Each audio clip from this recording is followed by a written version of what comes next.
Hello friends, എവർക്കും പുതിയൊരു വീഡിയോയിലേക്ക് നമസ്കാരം. അങ്ങനെ കാത്തിരിപ്പിനൊടുവിൽ കേരളത്തിലെ വിവിധ തിയേറ്ററുകളിലും മലയാളി ഫ്രം ഇന്ത്യ എന്ന ചിത്രത്തിൻ്റെ ആദ്യ ഷോ കഴിഞ്ഞ് ചിത്രത്തിൻ്റെ ആദ്യ റെസ്പോൺസൊക്കെ പുറത്തുകൊണ്ടിരിക്കുകയാണ്. ആ അപ്ഡേഷനാണ് ഇന്നൊരു വീഡിയോ ഭാഗത്തെ.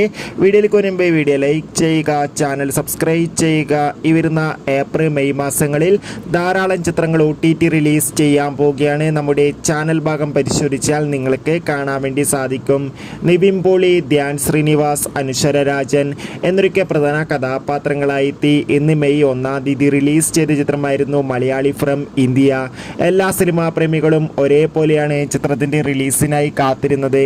അങ്ങനെ കാത്തിരിപ്പിനൊടുവിൽ മലയാളി ഫ്രം ഇന്ത്യ എന്ന ചിത്രത്തിൻ്റെ ആദ്യ ഷോ കേരളത്തിലെ വിവിധ തിയേറ്ററുകളിൽ അവസാനിക്കുമ്പോൾ ചിത്രത്തിന് അതിഗംഭീരമായ പോസിറ്റീവ് റെസ്പോൺസ് തന്നെയാണ് പുറത്തുകൊണ്ടിരിക്കുന്നത്. ചിത്രം കണ്ട പ്രേക്ഷകരെല്ലാവരും ഒന്നടങ്കം പറയുകയാണ് മലയാളി ഫ്രം ഇന്ത്യ എന്ന ചിത്രം ഒരു മികച്ച ആക്ഷൻ ത്രില്ലറാണെന്നും ചിത്രത്തിൽ നിവിൻ പോളിയുടെ നല്ല മികച്ച അഭിനയം തന്നെ കാണാൻ വേണ്ടി സാധിക്കുന്നുണ്ടെന്നും.